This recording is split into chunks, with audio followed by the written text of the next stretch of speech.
കിഫ്ബിയിൽ നിന്നും 100 കോടിയിലധികം രൂപ മുടക്കി നിർമ്മിച്ച കേരളത്തിലെ ഏറ്റവും ദൈർഘ്യമുള്ള പെരുമ്പളം പാലം മുഖ്യമന്ത്രി പിണറായി വിജയൻ നാടിന് സമർപ്പിച്ചു. ആലപ്പുഴ ജില്ലയിലെ അരുക്കുറ്റിയിലെ വടുതലയെയും പെരുമ്പളം ദ്വീപിനെയും ബന്ധിപ്പിക്കുന്നതാണ് ഈ പാലം.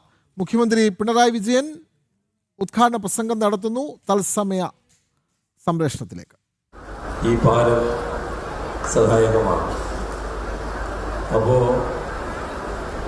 ഇത് നാട്ടുകാരുടെ ചിരകാല അഭിലാഷത്തിൻ്റെ സാഫല്യത്തിൻ്റെ നിമിഷമാണ്. ഇവിടെ സാധാരണ ചിലരെല്ലാം പറയാൻ ശ്രമിക്കുന്നൊരു കാര്യമുണ്ട്. ഇതിലൊക്കെ എന്താ കാര്യമുള്ളത്? ഇതൊക്കെ ഏത് സർക്കാരായാലും ചെയ്യാൻ ബാധ്യതപ്പെട്ടതല്ലേ. ഇതിൽ പ്രത്യേകമായി എന്താണ് ഉള്ളത്? ഏത് സർക്കാരായാലും ചെയ്യുമോ? അതാണ് നമ്മളെപ്പോഴും ചിന്തിക്കേണ്ട കാര്യം. 2016 മുൻപുള്ള കേരളത്തിൽ നമുക്ക് വലിയ തോതിലുള്ള തിക്താനുഭവങ്ങൾ ഈ നാടിൻ്റെ പ്രധാനപ്പെട്ട വികസന പദ്ധതികളെല്ലാം സ്തംഭിച്ചു പോയൊരു കാലം. നാടിന്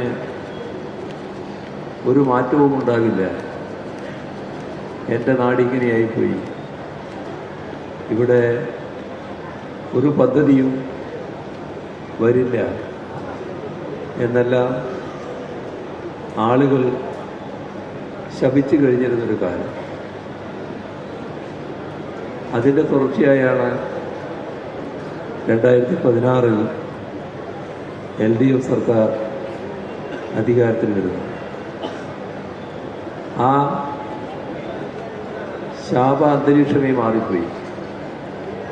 കടുത്ത നിരാശയിൽ കഴിഞ്ഞിരുന്ന ആളുകൾ പൊതുവെ നല്ല പ്രത്യാശയിലായി. എങ്ങനെയാണത് വന്നത്? വെറും വാചകങ്ങൾ കൊണ്ടല്ല.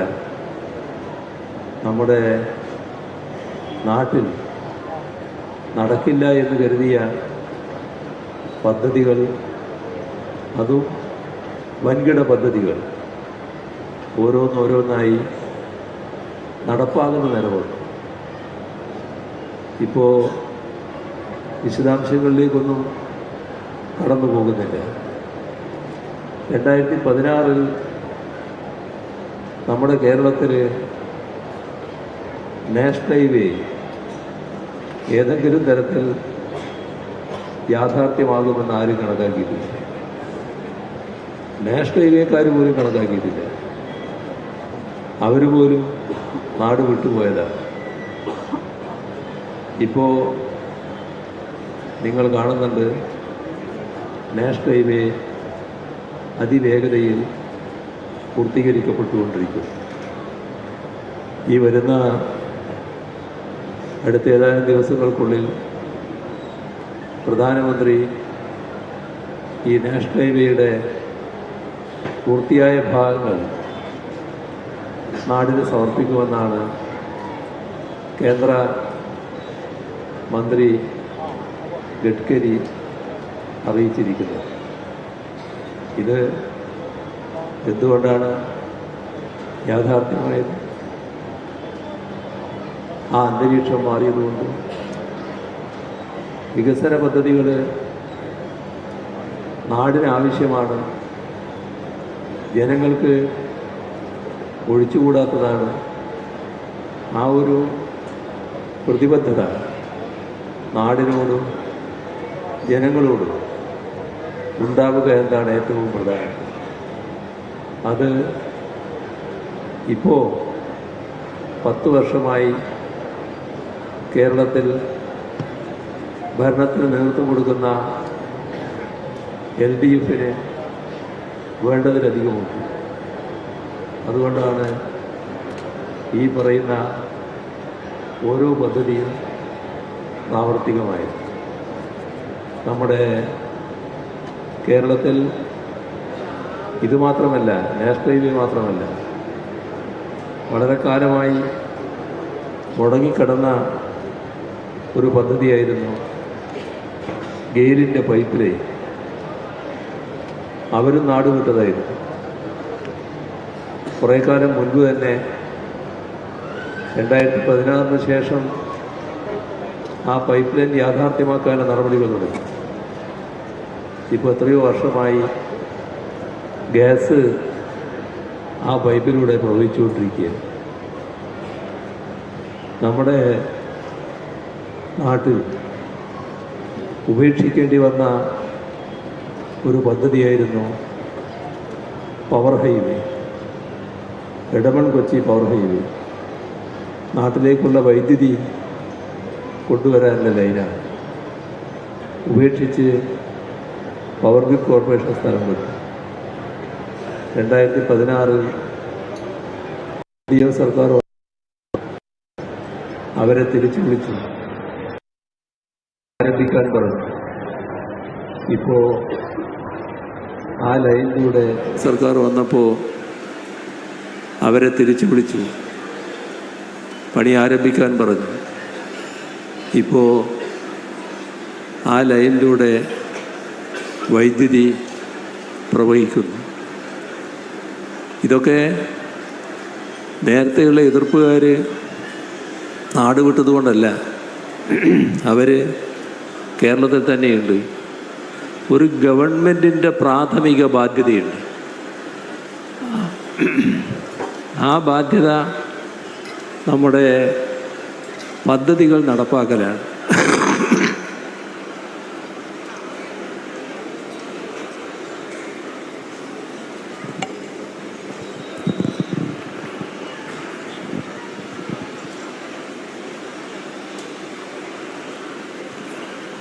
പദ്ധതികളെ എതിർക്കുന്നവരുണ്ടാവും.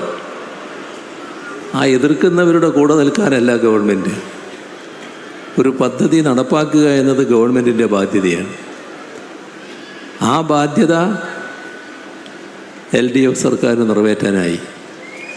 എതിർപ്പുകാരപ്പോഴും ഉണ്ടായി. അവരോട് കാര്യങ്ങൾ വ്യക്തമാക്കി. ചിലർ എതിർപ്പ് ഉപേക്ഷിച്ചു, സഹകരിച്ചു. എതിർപ്പോടുകൂടി നിന്നവർ പദ്ധതിയെ മുടക്കാൻ കഴിവില്ലാത്തവരുമായി. കാരണം അതിൻ്റെ മുന്നിൽ വഴങ്ങില്ല എന്ന നിലപാട് സർക്കാർ സ്വീകരിച്ചു. അങ്ങനെയാണ് ഇതൊക്കെ യാഥാർത്ഥ്യമായത്. ഇവിടെ ഇത്തരം പദ്ധതികൾ മാത്രമല്ല, എത്രയോ പദ്ധതികൾ നമ്മുടേതായി നാം പൂർത്തീകരിച്ചുകൊണ്ടിരിക്കുകയാണ്. നമ്മുടെ കേരളത്തിൻ്റെ ഒരു ഭാഗം തീരദേശ ഹൈവേ, വേറൊരു ഭാഗം മലയോര ഹൈവേ. രണ്ടിനും കൂടി 10,000 കോടി രൂപ സംസ്ഥാന സർക്കാരാണ് ചെലവിടുന്നത്. ആ 2 പദ്ധതികളും നല്ല രീതിയിൽ പുരോഗതി പ്രാപിച്ചുകൊണ്ടിരിക്കുകയാണ്. അതോടൊപ്പം കോവളത്ത് നിന്ന് ബേക്കലിലേക്ക് എത്തുന്ന ജലപാത വൻപിച്ച മാറ്റം കേരളത്തിലെ ടൂറിസം രംഗത്തുണ്ടാക്കുന്ന ഒന്നാണ്. കാരണം 600 കിലോമീറ്ററോളം, ഇപ്പോൾ ആദ്യഘട്ടത്തിൽ അത്രത്തോളം ഉണ്ടാവില്ല, ചേറ്റുവ വരെയായിരിക്കും. എങ്കിലും അത്തരമൊരു ബോട്ട് യാത്ര നടത്താൻ ടൂറിസ്റ്റുകൾക്ക് അവസരമുണ്ടാവുക എന്ന് പറയുമ്പോൾ അത് ടൂറിസ്റ്റുകൾക്കാകെ ഒരു ഹരമായി മാറും.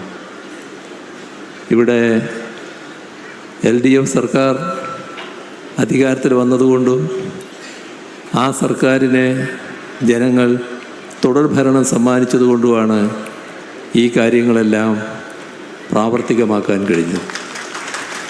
അത് തന്നെയാണ് ഈ പാലത്തിൻ്റെയും അവസ്ഥ എന്ന് നമ്മൾ കാണണം. ഇപ്പോൾ നമ്മുടെ കേരളത്തിൽ റോഡുകൾ, പാലങ്ങൾ, ഓവർബ്രിഡ്ജുകൾ, ഫ്ലൈ ഓവറുകൾ എല്ലാം വൻതോതിലല്ലേ വന്നത്. കേരളത്തിലെ പാലങ്ങൾ 150-ലധികമായി എന്താണ് ഈ അടുത്ത കാലത്ത് പുറത്തു വന്ന കണക്ക്. 100 പാലാണ് നേരത്തെ കണക്കാക്കിയതെങ്കിൽ വളരെ നേരത്തെ തന്നെ 3 വർഷമാകുമ്പോൾ തന്നെ ആ 100 പാലങ്ങൾ പൂർത്തീകരിക്കാൻ കഴിയും. ഇതൊക്കെ നാടിനോട് പ്രതിബദ്ധതയുള്ള മുന്നണി നാട് ഭരിക്കുന്നു എന്നതുകൊണ്ട് മാത്രം ഉണ്ടായൊരു കാര്യമാണ്. എല്ലാവരും ഒരുപോലെയായിരുന്നുവെങ്കിൽ 2011-16 കാലത്ത് നമ്മുടെ നാട് വല്ലാതെ പുറകോട്ട് പോകില്ലായിരുന്നു. നമ്മുടെ നാടിന് ഒരു രംഗത്തും മുന്നേറ്റമുണ്ടാക്കാൻ കഴിയാത്ത അവസ്ഥ ആ കാലത്ത് വന്നത് എല്ലാവരും ഒരുപോലെ അല്ലാത്തത് കൊണ്ടാണ്. ഇവിടെ നാടിൻ്റെ വികസനത്തിൽ താല്പര്യം വേണം, ജനങ്ങളോട് പ്രതിബദ്ധത വേണം. നമ്മുടെ നാട് ഇന്നെല്ലാ മേഖലയിലും നല്ലതുപോലെ അഭിവൃദ്ധിപ്പെട്ടു നിൽക്കുകയാണ്. ഈ പശ്ചാത്തല സൗകര്യ വികസനം എങ്ങനെയാണ് യാഥാർത്ഥ്യമാക്കാൻ നമുക്ക് കഴിഞ്ഞത്?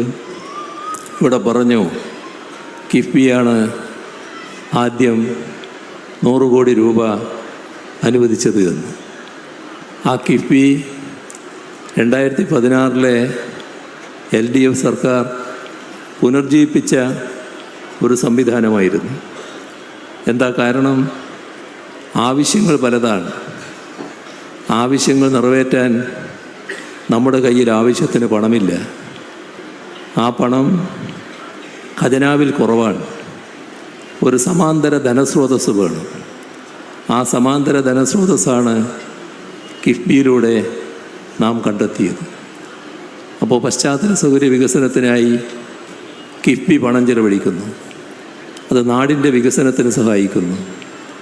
അന്ന് 50,000 കോടി രൂപയാണ് നാം ഈ പശ്ചാത്തല സൗകര്യ വികസന പദ്ധതിക്കായി കിഫ്ബിയിലൂടെ ചെലവിടുമെന്ന് കണ്ടത്. എന്നാൽ അതിനെയും എതിർക്കാൻ ആളുകളുണ്ടായി, വലിയ തോതിൽ ആക്ഷേപിക്കാൻ ആളുകളുണ്ടായി, വൻപിച്ച തോതിൽ പുച്ഛിക്കാൻ ആളുകളുണ്ടായി. എവിടുന്ന് കിട്ടാനാണ് പണം?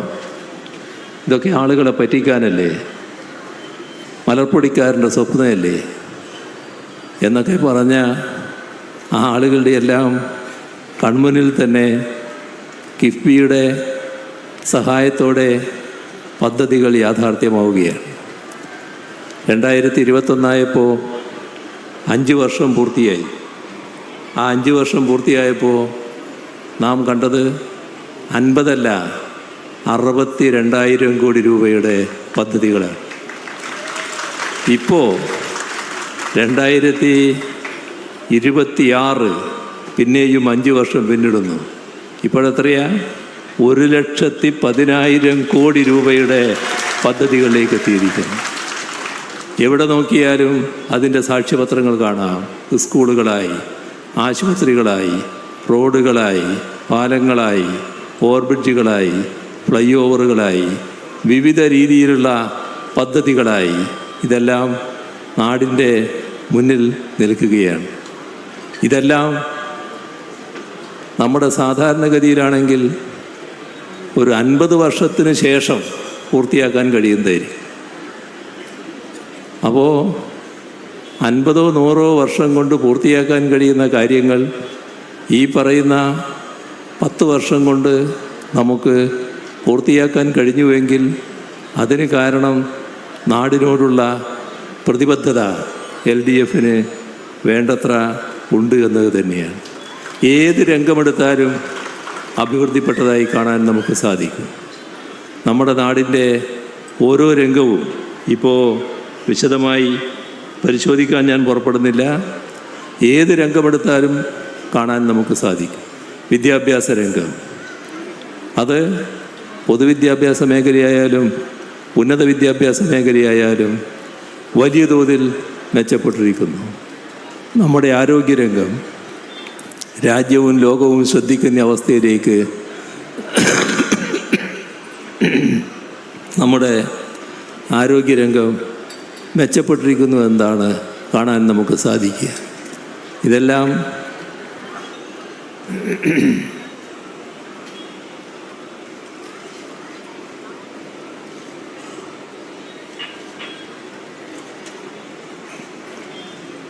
അതോടൊപ്പം തന്നെ നമ്മുടെ ഫിഷറീസ് രംഗം വലിയ തോതിൽ മാറ്റം കുറിക്കാൻ നമുക്ക് കഴിഞ്ഞിരിക്കുന്നു. വലിയ പദ്ധതികൾ നടപ്പാക്കാൻ നമുക്ക് കഴിഞ്ഞിരിക്കുന്നു. നമ്മുടെ കാർഷിക രംഗം നേരത്തെ വളർച്ച പിന്നോട്ടായിരുന്നു. ഇപ്പോൾ അതിശയകരമായ അഭിവൃദ്ധി നേടാൻ നമുക്ക് കഴിഞ്ഞിരിക്കുന്നു. നമ്മുടെ സാമൂഹ്യ രംഗം ദിലീപ്സ് ആർക്കേസ് study abroad. Europe is the hope. Dileep's Arcase is the path. ആദ്യം തീരുമാനമെടുക്കുന്നവർ എവിടെയും മുന്നിലായിരിക്കും. ദിലീപ്സ് ആർക്കേസ് സ്റ്റഡി അബ്രോഡ്. വെറും 35 വയസ്സുള്ളപ്പോൾ നിതീഷ് ചേട്ടൻ പെട്ടെന്ന് അസുഖം ബാധിച്ചു മരിച്ചു. അദ്ദേഹത്തിന്റെ ടേം ലൈഫ് ഇൻഷുറൻസ് തുക കുട്ടികളുടെ പഠനത്തിനും വീട്ടു ചെലവുകൾക്കും പ്രയോജനപ്പെടും. ക്ലെയിം ചെയ്യുമ്പോൾ പൂർണ്ണ പിന്തുണ പോളിസി ബസാർ നൽകി. പോളിസി ബസാറിൽ 2 കോടി ടേം ലൈഫ് ഇൻഷുറൻസ് പ്രതിമാസം വെറും 700 രൂപ മുതൽ. കുറച്ചുകൂടി മധുരാവാം. ഫിദമ്മക്ക് അതാ ഇഷ്ടം. നല്ല മുരിഞ്ഞ പത്തിരി അവക്കിഷ്ടം.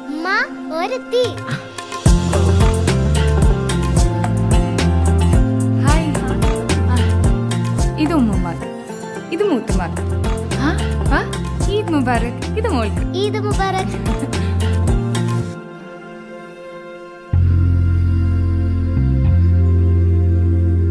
ഇത് എന്റെ ഉമ്മാക്ക്. ഇതൊക്കെ എന്തിനാ മോളെ? എന്റെ മനസ്സ് പറഞ്ഞു വാങ്ങാൻ. പറയും. ഇതിനകത്ത് എന്റെ ഫിദമ്മളുടെ ഹൃദയല്ലേ?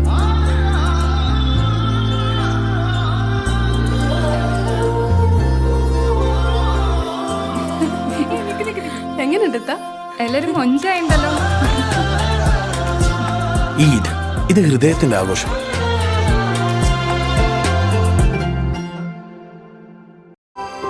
Bharat Lajna multi state housing cooperative society limited.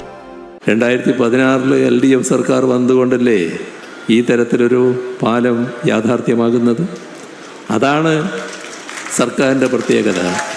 ഇപ്പോൾ കഴിഞ്ഞ ദിവസം ഇവിടെ തിരുവനന്തപുരത്ത് ഒരു ആദിവാസി കോളനിയുമായി ബന്ധപ്പെടുന്ന പദ്ധതി ഉദ്ഘാടനം ചെയ്യുകയുണ്ടായി. അതൊക്കെ വലിയ തോതിൽ സ്വാഗതം ചെയ്യപ്പെട്ട കാര്യമാണ്. LDF സർക്കാരല്ലെങ്കിൽ ആര് തിരിഞ്ഞു നോക്കുന്നു? LDF സർക്കാരല്ലെങ്കിൽ പെരുമ്പടത്തുകാരെ ആര് തിരിഞ്ഞു നോക്കുന്നു? ഇങ്ങനൊരു പാലം എവിടെ ഉണ്ടാകാൻ പോകുന്നു? അപ്പോൾ നാം ശരിയായ പാതയിൽ മുന്നോട്ട് പോവുകയാണ്. ഒരു ഭാഗത്ത് നാടിൻ്റെ ആലപ്പുഴയിലെ പെരുമ്പളം പാലം ഉദ്ഘാടനം ചെയ്തുകൊണ്ടുള്ള മുഖ്യമന്ത്രിയുടെ ഉദ്ഘാടന പ്രസംഗമാണ് നമ്മൾ കേട്ടത്.